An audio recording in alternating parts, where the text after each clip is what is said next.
following is a best-of-5 set in the round of 8 in the Rising Melee Elimination Bracket. Introducing the combatants first, fighting out of Boise, Idaho, representing 69%, the Drunken Master, Nickemwit!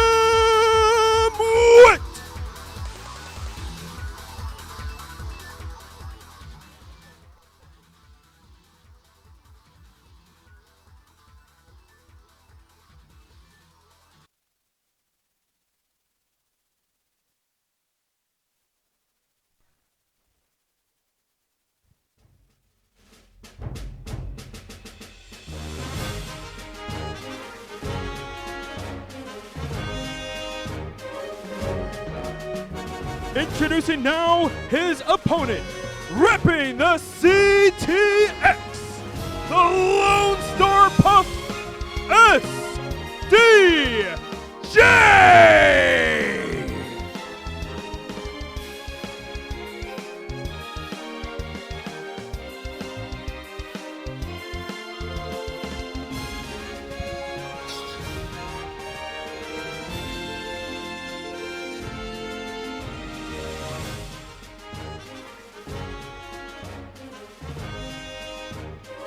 Thank you very much, Stu. We got Nickemwit up against SDJ, another clash for 7th place. And speaking, these are stats from the collision that I'm hearing. But speaking of clashes, one of the last times these two had played on file, and it does say it right here in the center of our screen, was 6 years ago at Clutch City Clash 2. It was a Game 5, but there have been many, many years, days, and months separating these two from playing each other once again.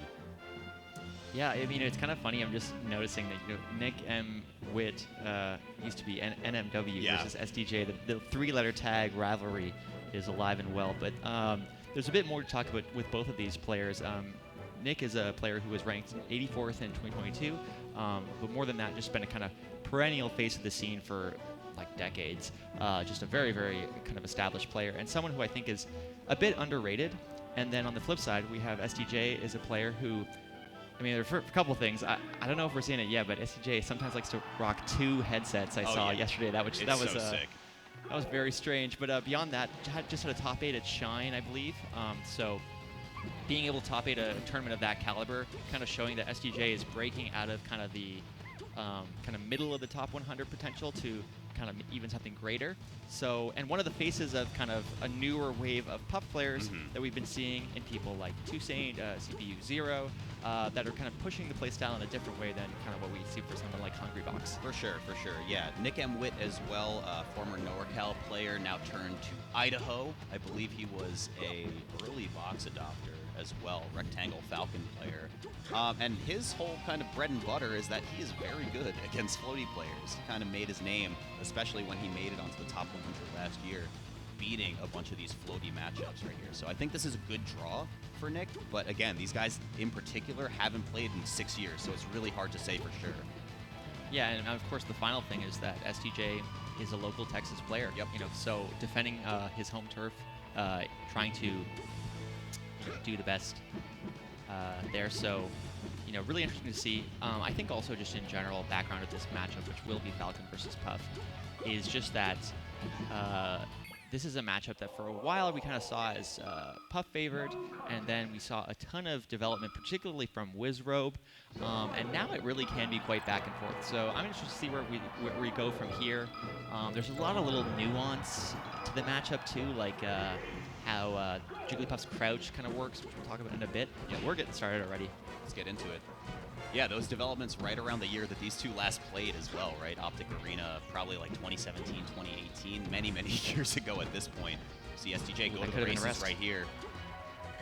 Yeah, and I think SDJ is in a kind of unique case where he doesn't pull the trigger on rest too much when he knows he can kind of stack up and get a fat combo off instead.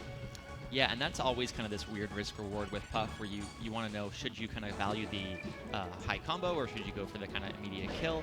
In that option, there were a lot of little spacing tricks that SDJ did to just barely avoid Nickemwit, so really, really good stuff so far. Good at rest again, but doesn't opt for it. So kind of seeing that not as rest-heavy, also a little bit more grounded, which for Puff is kind of a bit of a strange thing given her run speed. Yeah, we see crouch in corner is going to be a very common position from SDJ as well. From top 16, he was doing that a lot, kind of getting underneath jabs from Falcon, forcing him to go for stomp as the answer of choice in this matchup. Get around the CC as well. Looks like SDJ will be able to get this stock, though, and keep the lead going. I like that Nickemwit kind of rocking the like Emperor Palpatine vibe right now. Using the dark side of the Force, he needs to turn this around because so far SDJ really getting a lot of value and not even using it from rest. So good stuff so far. That stomp didn't get too much from NMW, but that is kind of the name of the game in this matchup, right? You see the Puff crouching, you can go for the stomp. It gets around a lot of what's going on right here. If you go and rip a grab or a jab or anything like that, a lot of Puffs will just go for the rest straight from the jump. And I love that you bring up the stomp because that actually is one of the kind of big innovations that Puff players are working on in the matchup where stomp is kind of the main way you deal with Jigglypuff's crouch. You know, she can crouch under the grab. But the thing about stomp is it's actually reactable. You know, it's a move that has quite a bit of startup, even though it gets a lot of value. So at a higher level, we've been seeing more and more Puffs, especially in this sort of new wave, that are kind of trying to reactively move out of the way, shield, stuff like that. For sure. It kind of added additional layer of mix-ups, and because of that, you know, it gives Puff a big advantage. There's kind of a quick reaction right there. I don't know if SDJ was just planning on that to be a counter hit. But like you said before, very reactable move at the top level. Yeah, I mean, so far, like, SDJ doesn't go for rest even one time, manages to get a clean 2-stock. That looked, like, very, very solid. Not and even SDJ once. holding it down for Texas. That's right. We'll see counter picks coming through in just a moment. Top half of my screen's a little bit cut off, but that's all right. We don't use those stages that much. Yep, now we're going to FD. Not super surprising as a counter pick, but I don't know. I still feel like, you know, this isn't as kind of one-sided, in my opinion, of a counter pick. I never really minded it back. I used to main Puff. When I was playing Puff, it didn't seem too bad. So we'll see how it works out for Nickemwit. Sure. That cross-up from SDJ into immediate up tilt is a common setup that we'll see just in neutral right there. We kind of are expecting NMW to jump out of shield early, so he'll do a wait right there and then hopefully get a rest or some kind of big pickup. Instead, he's going to take a big knee to the face. One of the things you always have to be considerate about when you're playing FD, especially in a situation where you're in a floatier matchup where stage positioning tends to matter more, beautiful edge guard sequence, by the way, is how they play the corner. If you don't have platforms, you don't kind of have that mix-up of how you're going to get out, so your options are kind of limited to, like, full hopping, rolling, and right now we've been seeing a lot of corner situations from SDJ, keeping Nickemwit like we're seeing right now. How do you get out of that? If you guess wrong, you can get killed. Okay, NMW kind of running away with it right there. Let's go, Nick. Here we go. Run-up shield I like as well. Yeah, we've been seeing just a lot of falling aerials from SDJ, so just get the blocks up if you can. Wow, and again, so many situations where you would see a lot of other Puffs just go for jab reset and rip that rest right out the gate. Yeah, again, it's like, it kind of shows that as much as Puff has, like, arguably one of the best moves of the game, if not the best, you know, pretty much an instant 50-50 kill, so powerful in rest, but not even using that. I love the down tilt there, and that only is only one Puff in the world is going to ever do that, and it's SDJ. Yeah, that was really, really solid. One of the kind of weaker moves. Not able to get a tech there. I'm not even sure if he'd survive even in spite of that, but this is pretty even. Just as I say that, almost potential for a rest. Of course, as soon as you get a little bit of damage here, rest is going to be able to kill. Up air, nope. CC's down and immediate buffered spot dodge. Really good defensive play from Nickemwit. But take a look at these 1-2s from SDJ, right? He'll go in aerial, and then if he doesn't get the knock-up, he's almost always going for up tilt. And we haven't seen Nickemwit punish that at all yet. There's the first rest of the game, though. And specifically, if you look at that rest, SDJ opted to go for a rest that wasn't really like the low percent one. It's one where you're much more likely to be DIing, expecting to get knocked off stage, and then those are the situations we're going to die off the top. So SDJ very conscious of the kind of DI mix-up there. Beautiful play. Sure. Killing percent once again, but that should be the kill. Yep. Kill We're off going the down top. to last stock. You know, counter pick working out fairly well for Nickemwit. A lot of nice adaptations we've seen, but rest is so on the table. Beautiful tech, though. It is for sure, but I mean, up tilt looks like it's even more on the table, just presented on a silver platter right now. How many have we seen in this game alone? It's just been an astronomical amount. And again, I mean, a lot of onus is on Nickemwit to either A, block that, or B, get the hell out of the way if you can. Yeah, and I actually think, you know, giving up the corner there was pretty intense. Maybe not mistake, but misposition there. And now, beautiful SDI up. That was so clutch. Keeping it in it, but still SDJ putting on so much pressure. Yep. Like the tomahawk, again, not something you're going to be expecting. Weak hit in air, doesn't get too much. Oh no, a missed input there perhaps on wave dash. No Oh my god, way! the nipple spike! That was so clutch. That was actually his only out there, I think. Reverse hit knee, I don't think kills No, for sure, it does not. So, yeah, really good stuff. I just can't get over the that was stolen away. The Sith vibe Yeah. with the red lighting. But that nipple spike was on the table, and the Emperor said, "Do it." That was unbelievable. Yeah, evens that one up. Oh my god. Okay, that's crazy. That's the rest you want to go for out of all the opportunities you've had? I'm not even positive what that was. It was an up tilt, and it looks like Nickemwit did the ASDI down to stay grounded, and then SDJ still able to get the rest. Very kind of weird high-level interaction there. Yes. Goes for the tomahawk, but facing the wrong way. I'm not sure exactly what you get off there. Maybe an up smash, and Wow, a little bit lazy on the drift in from SDJ, though, right? And Nickemwit didn't put up the block right there. He'll be able to get a counter hit right here, see if he can equalize the stocks, but not going to happen just yet. obviously, of course, now that we're on Fountain, the roll of the platforms making it a lot easier to play around the corner. I like the tomahawk, but the crouch kind of coming into play. It's easier said than done to get the rest off of that. I know people kind of are used to seeing the crouch rest be a big part of it, but you know, if you react even a little bit late, you lose your stock. That's right, that's right. All right, playing the slow game now. Let's see, of course, rising up air from Nickemwit will even the stock. Now, you know, of course, at 71%, Solid Bear will kind of set up at least a tech chase, if not an edge guard, depending on where you're at. So we're going to see kind of SDJ switch the game plan a little bit just to try to get a solid hit because of the percents. But Nickemwit kind of baiting out SDJ. I love the run-up grab there. Wow, really, really patient from Nickemwit to just find ledge there. Especially just knowing how many air-to-airs SDJ has been able to get so far. That's a great counter hit as well to start inching his way back into this game. Yeah, so far built up a lot of percent, but that will do it. I like the Nair extension. And now SDJ has a little bit to play with. As, again, a former Puff player myself, this is the moment where you're like, I wouldn't mind getting a little rest right now. Okay. But Nick silencing that immediately, and we're back to an even game. It is crazy to see how many just raw callouts we're getting as the kill options for each of these games, right? Instead of just straight conversions like you would see traditionally off from a Wizro, right? Down throw into the aerial conversion. Nick's just reading drift right now. Yeah, and it's like you said, you know, experience versus floaty is something that kind of is showing here. This has been a very, very close set. Gets another back air, though. Forward air going to potentially close it out. Yep. All right. There was a collective groan from the crowd after that one. Texas not supporting the local player. Lots of people supporting Falcon. All right. Again, this is kind of the percent. I like the Nairs as well. This is one of the matchups where you can kind of use Nair a bit more aggressively, but the rest is going to do it. We're going to game 4. And SDJ up right now. Yeah, that was, I mean, honestly great. Like, knew when he needed to pull the trigger on that one. Of course, the jab reset comes through its last stock. You better be doing the rest on that one. We'll allow it for this. Absolutely. Going to Battlefield. I kind of like this pick. You know, fairly straightforward. Lots of things you can do kind of from both sides. Good awareness to go for the reset from SDJ, but even better for Nick to get the tech. And not going to do it. One of the things we haven't really talked about in this matchup that's kind of huge is just that Falcon is kind of the only character that can really contest Jigglypuff's drift. Just another character that's really, really mobile in the air. And that's part of the reason why I think this matchup kind of developed to where it is.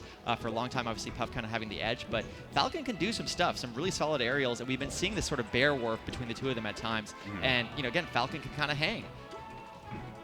Right. Nick taking this real slow so far, but one opportunity is all SDJ needs to find a stock right here. It's going to be a little bit of a mix on this top platform, and now you're caught off stage. It's probably first stock for SDJ now for as well as Nick played that.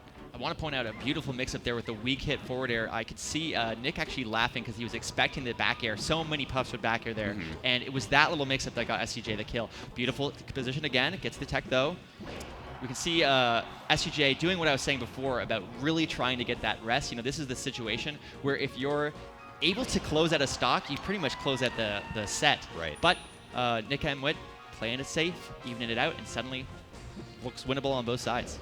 Nice. Yeah, and again, I said it in an earlier game, right? So Nick really needs to keep a lookout for SDJ's landing patterns because it's been several in a row. It's just landing aerial into immediate up tilt, and there's just no mix-up after that, right? So if Nick can't reset to neutral, or at least find some type of counter hit or punish after that, he's going to have a really hard time finding game 5 here. Absolutely. I really like that sequence there with the Nair extension. That seems to be kind of a SDJ kind of trademark. And Nair, just very good in this matchup. Good reaction as well. I like the F smash, but doesn't get it. Airs one out. You got to do it. Sometimes it's a layups there. Oh. So again, you know, one of the things we're not seeing from SDJ as much is that rest, and specifically reaction tech chase rest. A lot of Puffs would, in the modern era, go for a rest there, but actually Zane's Puff of all things is what I'm thinking of. But yeah, still very, very good punish. All right, missed shield drop right there means Nick doesn't find any type of hit as SDJ returns to stage. We go back to neutral right here, and now it's Nick on the ledge instead. Yep. And how do you get down? Puff kind of looking. All right, good traded hit, but again, you took a lot of damage on the way out for that stock. Yeah, and this is where you might start to see Puff throwing out things like dash attack. I like the run-up grab, just anything to kind of knock Falcon off stage, because even though with the aerial drift, you know, and kind of being able to mix up recoveries, Puff can kind of match a lot of that. She can kind of react to where Falcon is and makes the edge guard a lot more tricky to get back. Potential last stock here for Nickemwit. See if he can pull a rabbit out of a hat or a Puff out of a Pokeball. Let's find one first. Yeah, back Need against a knee? the wall, Yep, and the there knee it is just barely not going to do it, but still got controlling stage. Oh, I like the awareness to shield there. Oh, you can just rest out of that. That's so scary. That's such a commit to go for the Captain Falcon. You know, so much of these situations, I think the reason why Nickemwit is hanging into this set is because of the situational awareness. There's these little moments where, like, every Puff does X thing, and he's ready for it. So really, really good play from Nickemwit, but still back against the wall, needs to close the stock out, and any kind of big hit just is pushing his win further and further away. But 53, not too bad. Something like an up tilt up air could lead to a rest, but that could be a rest right there. This is it. And that's gonna do it. SDJ eliminating Nickemwit from Rise and Grind at 7th place. God damn, we saw only like 3 rests, but they all mattered. Yeah, honestly, like, I can really respect SDJ's approach to kind of the punish. I think a lot of stuff there, very, very kind of interesting, cool, different options. Again, the Nair really stands out to me.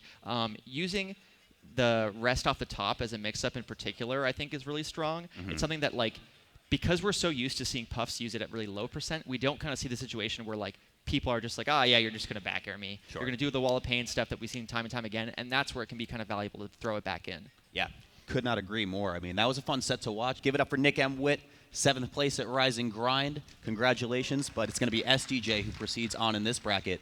And I think we got Rod over here with a few more questions. Rod, what you got for us? Test. Okay, now we're on finally here. Sorry about that, friends. Last time there was a little spaghetti, but we're on now. Yo, you got to talk to me really quick here, SDJ. What was your mind in game number 1? You know, saying no rest on that first game. You know, so it was a pretty convincing, you know, butt kicking. But game number 2, it looks like you really started to turn it up. What was going on? Well, I was trying to figure out how he was, like, going to DI. Because with the box, it's like you have 2 types of box players. Ones who are, like, going to hold down. And so that's why, like, when he SDI'd down, I got the rest. Because I knew I didn't have to jab because he'd been doing it a lot. And then once I, like, started picking up on his DI patterns, I felt, like, more confident with the rest. Because sometimes, like, it just doesn't work if you don't know exactly where they are. And instead of, like, risking it, I was like, okay, I'm just going to keep up airing until, like, I know what his DI is. 100%. Now, going into that match, of course, there's game plans at hand. But like the age-old saying goes, everybody has a game plan until you get punched in the face. But it seemed like in game number 2, the down there started to come through a little bit more. How important is that in a matchup versus Jigglypuff? For Falcon, it's like everything. Because on the ground, like, if Falcon can't get me to jump, there's nothing Falcon can do. Because I just crouch his grab, and then I CC everything else. And so, like, with the stomp, it makes me have to respect Falcon grab, because, like, I can't just hold down and crouch. Because if I do that, I just get stomped into stomp into stomp. Yeah. Stomp into stomp into stomp. Well, hey, one more time, congratulations for yourself. Of course, the journey is still intact for you, my friends. Commentators, back to you.